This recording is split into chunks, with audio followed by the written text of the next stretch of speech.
दोस्तों, एक गरीब इंसान था। वह हमेशा अपनी परिस्थिति के कारण दुखी रहता था।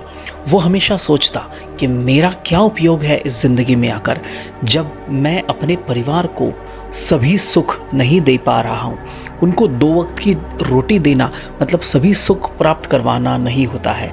मैं अपने बच्चों के लिए अच्छे कपड़े नहीं दे पा रहा हूँ। मैं अपनी बीवी के लिए अच्छा घर नहीं बना पा रहा हूँ। मैं अपने पेरेंट्स के लिए सभी सुविधाएं नहीं दे पा रहा हूँ। तो मेरा ज़िंदगी जीकर भी क्या फ़ायदा। ऐसे दुख में रहकर उसके मन में बहुत बार आत्महत्या करने के विचार आए, लेकिन फिर भी उसने अपने परिवार को याद करके उस आत्महत्या के विचार को त्याग दिया। लेकिन फिर भी उसके मन का दुख जो है वो कम होने का नाम ही नहीं ले रहा था, और वो हर तरह के उपाय उसके लिए करने को तैयार था। उसने हर जगह ढूंढा, लेकिन उसके दुख का कोई समाधान उसे नहीं मिल रहा था। उसने बहुत से प्रयास कर लिए। उसने कुछ ज़्यादा काम करके ज़्यादा पैसा कमाने का भी प्रयास किया, लेकिन वो भी उससे ज़्यादा फ़र्क नहीं पड़ रहा था, और उसके दुखों में उससे बढ़ोतरी ही हो रही थी। तो उसे समझ में ही नहीं आ रहा था कि मैं क्या करूं, कैसे मैं अपनी इन सभी दुखों से छुटकारा पाऊं और मेरी और मेरे परिवार की ज़िंदगी खुशहाल बनाऊं। दोस्तों, बहुत से लोगों की यही सोच होती है, और आज के समय में इस पूरी दुनिया में ऐसे लाखों करोड़ों लोग हैं, मिडिल क्लास लोग जो हैं, वो आज भी इसी दुविधा के साथ में और इसी व्यथा को लिए हुए जी रहे हैं। यही बहुत से लोगों का दुख है। इसी दुख का सबसे मेन कारण जो है और इसका समाधान जो है वो हम आज की इस वीडियो में देखने वाले हैं। तो आइए हमारी इस कथा को आगे बढ़ाते हैं, लेकिन आप इस कहानी में डूब जाओ उससे पहले चैनल को सब्सक्राइब करना मत भूलना दोस्तों, और वीडियो को ज़रूर लाइक करना, ताकि इससे YouTube हमारे वीडियो को ज़्यादा से ज़्यादा लोगों तक पहुंचाएगा दोस्तों। तो कहानी में वापस आते हैं। तो ऐसा वो दुखियारा आदमी इस समस्या का समाधान ढूंढने के लिए कई जगहों पर जाता है, कई लोगों से प्रश्न पूछता है, लेकिन उसे कोई भी सटीक जवाब नहीं दे पाता और उसे इस प्रश्न का उत्तर नहीं मिलता। लेकिन फिर एक दिन वह एक साधु जी के पास जाता है, और वह साधु महाराज उससे पूछते हैं कि बेटा, तुम, जैसे ही वो उनके सामने जाकर बैठता है, उसकी तरफ देखते ही साधु महाराज समझ जाते हैं कि ये बंदा बहुत दुखी है और अपनी परेशानियों के कारण आज ये मेरे पास आया है। महाराज उसे पूछते हैं, वो गुरु उसे पूछते हैं कि बेटा बताओ, तुम्हारे ज़िंदगी में क्या दुख है, क्या तकलीफ़ है। तो वह बताता है कि महाराज, मेरी ज़िंदगी में सुख आने का नाम ही नहीं लेते हैं। हर तरह से, हर चीज़ में मैं हमेशा दुखी रहता हूँ। मैं पैसा कमाना चाहूँ तो भी मेरे पास ज़्यादा पैसा नहीं आता है। मेरे घर में जो है वह हमेशा अशांति फैली हुई होती है।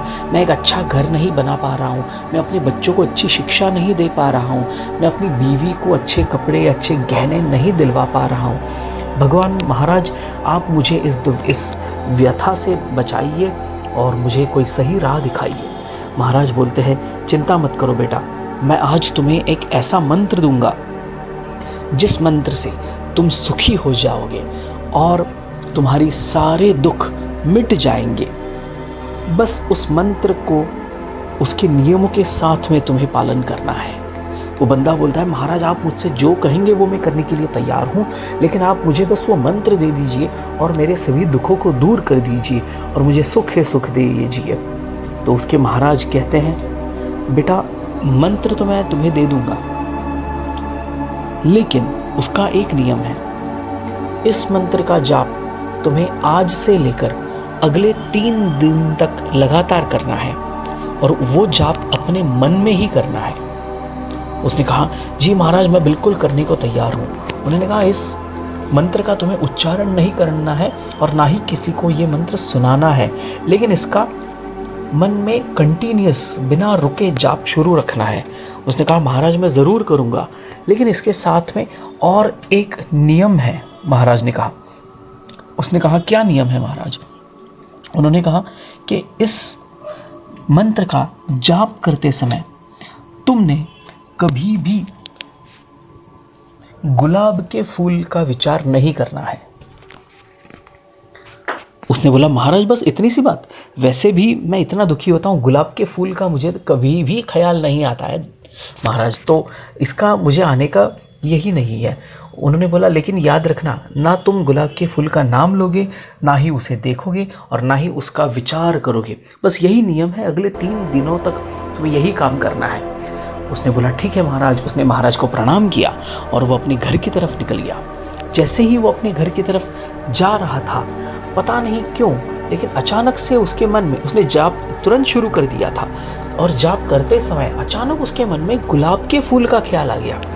अब पता नहीं उसके मन में, उसने सोचा कि भाई ये क्या हो रहा है मेरे साथ, आज तक कभी मेरे मन में गुलाब के फूल का ख्याल भी नहीं आया और अचानक जब मुझे मना किया गया है तो ये ख्याल क्यों आ रहा है मेरे मन में। उसने जैसे तैसे उस विचार से छुटकारा पाया और फिर से उसने जाप शुरू कर दिया उसी मंत्र का जो उसे महाराज ने दिया था। लेकिन तुरंत थोड़ा ही आगे जाने पर उसे मार्केट में एक फूल विक्रेता दिखा और उसके पास सैकड़ों तरह के फूल थे, लेकिन इसने उसमें गुलाब का फूल देख लिया। इसने फिर सोचा मैं तो हर रोज़ यहाँ से जाता हूँ, मुझे कभी गुलाब का फूल नहीं दिखता, आज ही मुझे गुलाब का फूल दिखना था, ये क्या माया है, मुझे समझ में ही नहीं आ रही है। और फिर भी वो परेशान होकर, लेकिन इस कारण वो फिर से गुलाब के फूल का विचार करने लगा और उसने फिर से उस विचार से छुटकारा पाकर अपने घर की तरफ जा रहा था। और घर के पास जाते ही पड़ोसी के घर के बाहर रखे हुए गमले में जो गुलाब का फूल आया है, इसका ध्यान उस पर पड़ा और फिर इसने सोचा कि आज ही ये गुलाब का फूल मुझे दिखना था, अब तक तो मुझे कहीं ये गुलाब का फूल नहीं दिखा था, आज ही क्यों दिख रहा है। और फिर उसी विचार में वो घर के अंदर जैसे तैसे घुसा और अपनी बीवी से कहने लगा, हे मेरी गुलाबो, मुझे बहुत गुलाब लगी है, मुझे गुलाब दो खाने के लिए। फिर उसने सोचा अरे ये मैं क्या बड़बड़ा रहा हूँ। फिर उसने अपने आप को ठीक किया, लेकिन अब वह बहुत हिल गया था कि ये मेरे साथ हो क्या रहा है। मैं कभी भी गुलाब का विचार भी नहीं करता था और आज जब से ये मंत्र का जाप शुरू किया है, ये गुलाब के फूलों का ही विचार मेरे मन में क्यों आ रहा है।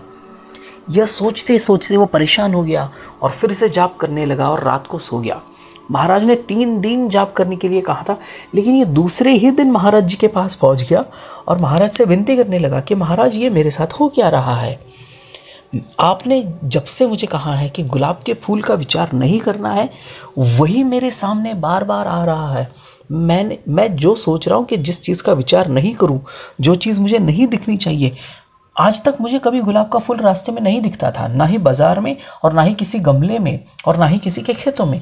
लेकिन जब से आपने मुझे मना किया है, तब से मुझे हर जगह पर, जहाँ जहाँ भी, कितनी ही जगहों पर मुझे गुलाब के फूल दिख रहे हैं। महाराज जी ये क्या माया है, मैं इसे समझ नहीं पा रहा हूँ और इसके कारण मैं आपने जो मंत्र दिया है मुझे, उसका मैं सही से जाप भी नहीं कर पा रहा हूँ। महाराज कृपया मेरी मदद कीजिए। महाराज जी ने हंसते हुए कहा, बेटा मैंने जो तुम्हें मंत्र दिया था उसका परिणाम तो होगा, उसका प्रभाव तो ज़रूर होगा, लेकिन मैं इसमें से तुम्हें एक बहुत बड़ी सीख देना चाहता हूँ। क्या है वो सीख बेटा? याद रखना, जिस किसी चीज़ को तुम नहीं चाहते हो वही चीज़ तुम्हारे सामने बार बार आती रहेगी। जिस चीज़ को तुम दूर करना चाहते हो उसी का विचार तुम्हारे मन में बार बार आते रहेगा। जो चीज़ तुम नहीं चाहते हो वही चीज़ तुम्हें खुद आकर मिलेगी। यही तो हमारे मन का स्वभाव है। हमारा मन क्या करता है? हमारा मन उन्हीं चीज़ों को आकर्षित करता है, हमारा मन उन्हीं चीज़ों के बारे में सोचता है जो तुम नहीं चाहते हो सोचना, जिनके बारे में तुम बात नहीं करना चाहते, जिनको तुम देखना तक नहीं चाहते, वही चीज़ें तुम्हारे सामने बार बार आती रहेंगी। तो अगर तुम्हें सुख का सही मंत्र चाहिए तो सुख का असली मंत्र ये है, जो चीज़ तुम पाना चाहते हो, जो चीज़ तुम्हें सुख देगी, उसी चीज़ पर फोकस करो, उसी चीज़ का विचार करो। और जो चीज़ तुम नहीं चाहते हो, जैसे तुम दुख नहीं चाहते हो, लेकिन तुम्हारे मन में बार बार दुख के विचार ही आते रहेंगे क्योंकि तुम उसे नहीं चाहते हो। हमारा मन जो नहीं चाहिए उस पर ज़्यादा फोकस करता है हमेशा से, और इसीलिए तुम जितना दुखों को टालने का प्रयास करोगे उतने वो तुमसे आकर मिलते हैं। इसीलिए अपने विचार करने का तरीका बदलो। अपने मन में मुझे दुख नहीं चाहिए ऐसा विचार न करते हुए मुझे सुख चाहिए ऐसा विचार करना सीखो। जैसे तुमने सोचा कि मुझे गुलाब का फूल नहीं देखना है, वही तुम्हारे सामने बार बार आता रहा। वैसे ही जो चीज़ तुम नहीं चाहते हो, जिसका तुम विचार नहीं करना चाहते हो, वही चीज़ तुम्हारी ज़िंदगी में बार बार आती रहेगी। जी हाँ दोस्तों, इस कहानी के साथ में हम क्या सीखते हैं? लॉ ऑफ अट्रैक्शन या सीक्रेट जब काम करता है तो हमें उस चीज़ पर फोकस करना है कि जो चीज़ हम चाहते हैं, क्योंकि हमारा मन जो है ना, वो निगेटिव वर्ड्स को नहीं समझता है। जब आप कहते हो कि मुझे गुलाब का फूल नहीं देखना है, तो नहीं ये शब्द हमारे मन को समझता ही नहीं है, और वो सिर्फ याद रखता है गुलाब का फूल। और इसी कारणवश आपके सामने वही चीज़ बार बार आती रहती है। तो जब भी आप कहते हो, आप घर से निकलते हुए अगर कहते हो कि मुझे ट्रैफिक नहीं मिलना चाहिए, मुझे रास्ते में ट्रैफिक नहीं चाहिए, आपका मन नहीं तो नहीं समझता, आपने कहा ट्रैफिक, तो वो ट्रैफिक पकड़ लेता है और आपको रास्ते में ट्रैफिक मिलती है। आपको लगता है कि मेरा आज के पेपर डिफ़िकल्ट नहीं होना चाहिए, आज की एग्ज़ाम मुश्किल नहीं होनी चाहिए, तो मुश्किल नहीं ऐसे कहने से बजाय आप कहिए कि मेरी आज की एग्ज़ाम आसान होनी चाहिए, तब आपकी एग्ज़ाम आसान होगी। दोस्तों याद रखिएगा, आप जो सोचते हो, आप जिस विषय के बारे में सोचते हो, वही चीज़ आपके सामने आते रहती है और उसी का विचार आपको ज़्यादा सताता रहता है। तो इसीलिए याद रखना, उस चीज़ पर फोकस, ध्यान मत देना जो आप नहीं चाहते हो, बल्कि उस चीज़ पर ध्यान देना कि जो आप प्राप्त करना चाहते हो या जो आप चाहते हो। याद रखना दोस्तों, अगर वीडियो पसंद आया है तो वीडियो को लाइक ज़रूर कीजिएगा दोस्तों, और अपने दोस्तों के साथ शेयर भी कीजिए, और प्लीज़ प्लीज़ प्लीज़ चैनल को सब्सक्राइब करना मत भूलना दोस्तों। धन्यवाद।